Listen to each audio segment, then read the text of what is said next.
राष्ट्रीय military school शैक्षणिक सत्र 2024-25 के लिए कक्षा 6 और कक्षा 9 में दाखिले के लिए आवेदन पत्र का नोटिफिकेशन आया है। दोस्तों नमस्कार, आप देख रहे हैं ज़ीरो पीरियड। जैसा कि मैंने आपको वीडियो की शुरुआत में ही कहा कि भारत के राष्ट्रीय मिलिट्री स्कूलों में शैक्षणिक सत्र 2024-25 के लिए क्लास 6 और क्लास 9 दोनों क्लास के एडमिशन का नोटिफिकेशन आया है। ध्यान रखें, ये नोटिफिकेशन एकेडमिक सेशन 24-25 के लिए है। तो मैं इस वीडियो में इसी पर पूरा विस्तार से जानकारी देना चाहूँगा आज आपको। और अगर आप इस जानकारी को पढ़ना समझना चाहें तो इसके लिए एक PDF लिंक है जो मैं डिस्क्रिप्शन बॉक्स में आपको दे रहा हूँ। जो लोग हिंदी में सहज हैं उनके लिए वो हिंदी में उपलब्ध है, और जो अंग्रेजी में सहज हैं उनके लिए वो इंग्लिश में भी अवेलेबल है। तो बाईलैंग्वेज है, दोनों अलग अलग PDF एक साथ अटैच करके मैं आपके लिए डिस्क्रिप्शन बॉक्स में लिंक बना करके दे रहा हूँ। आप उसे वहाँ से डाउनलोड कर लें और डाउनलोड करके समझ लें। वैसे मेरी पूरी कोशिश होगी कि मैं इस वीडियो के माध्यम से आपको सारी चीज़ों को स्पष्ट कर दूँ। बैल हिमाचल मध्य प्रदेश, अजमेर राजस्थान, बेलगाम कर्नाटक, बेंगलुरु कर्नाटक और धौलपुर स्थित राष्ट्रीय मिलिट्री स्कूलों में ये जो स्कूल हैं वो इन जगहों पर स्थित है। हिमाचल प्रदेश में, राजस्थान में, कर्नाटक में 2 जगह हैं और राजस्थान में धौलपुर में भी है। तो राजस्थान में 2 जगह हैं, कर्नाटक में 2 जगह हैं और एक हिमाचल प्रदेश में है।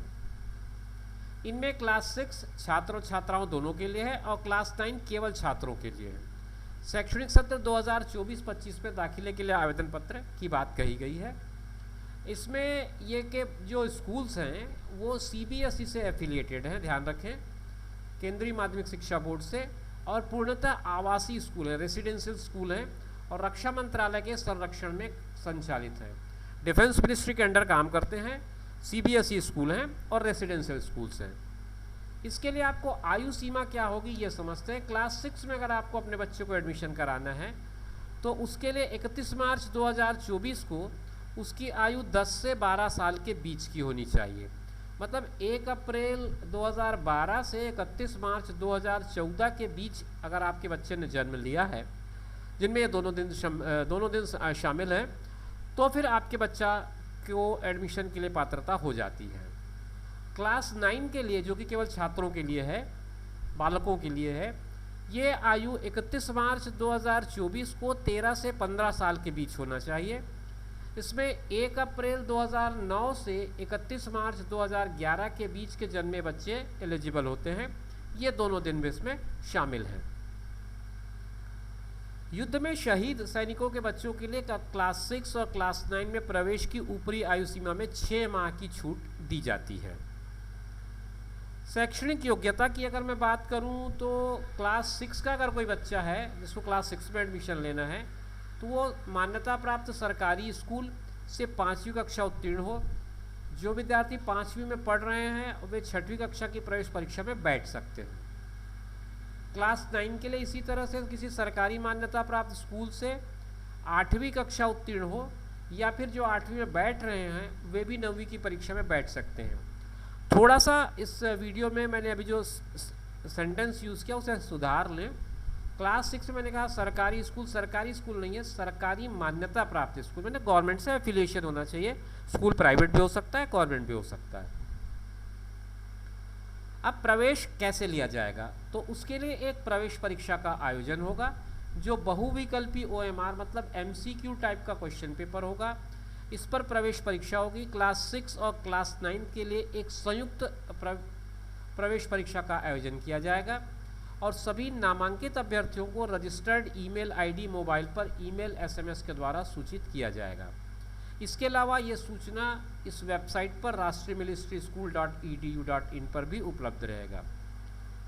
अब ये जो संयुक्त परीक्षा होनी है वो कैसे होगी, तो संयुक्त परीक्षा में आपका जो क्लास 6 का पार्ट है उसमें बुद्धि परीक्षण है, गणित है, सामान्य ज्ञान है, अंग्रेजी है। इसमें 5वीं का स्तर होगा। क्लास 9 के लिए इंग्लिश होगा, हिंदी होगा, सोशल साइंस होगा, मैथ्स होगा और साइंस होगा। इस पर क्लास 8 तक का सिलेबस है। तो ये मैंने आपको सिलेबस बताया कि जो आप एंट्रेंस में बच्चे को बैठने के लिए तैयारी कराएंगे तो वो इन बातों पे ध्यान रखेंगे। आरक्षण के संबंध में ये बात लिखी गई है कि सेना, नौसेना और वायुसेना के JCO और अन्य रैंक के समकक्ष कार्मिकों जिसमें भूतपूर्व सैनिक भी शामिल हैं, इनके लिए 70% आरक्षित है।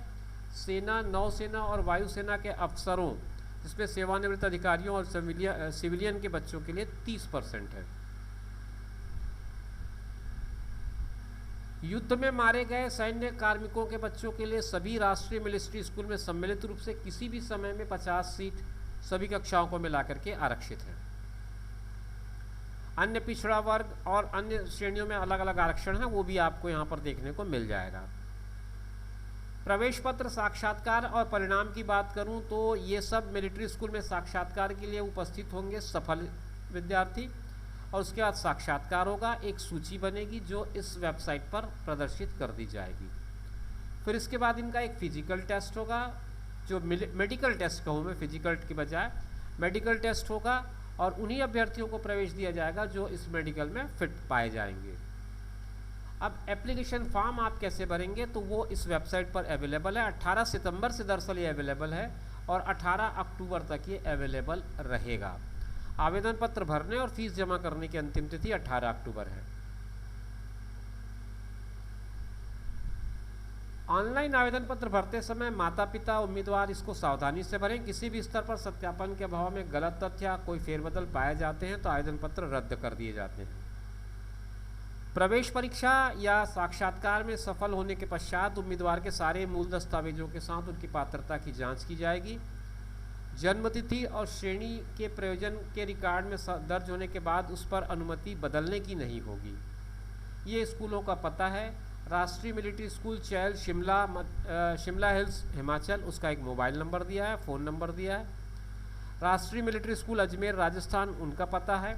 राष्ट्रीय मिलिट्री स्कूल बेलगाम, कर्नाटक। राष्ट्रीय military school Bengaluru, post box number 25040, museum road, Karnataka. राष्ट्रीय मिलिट्री स्कूल धौलपुर, राजस्थान, इसका भी दूरभाष का नंबर दिया है।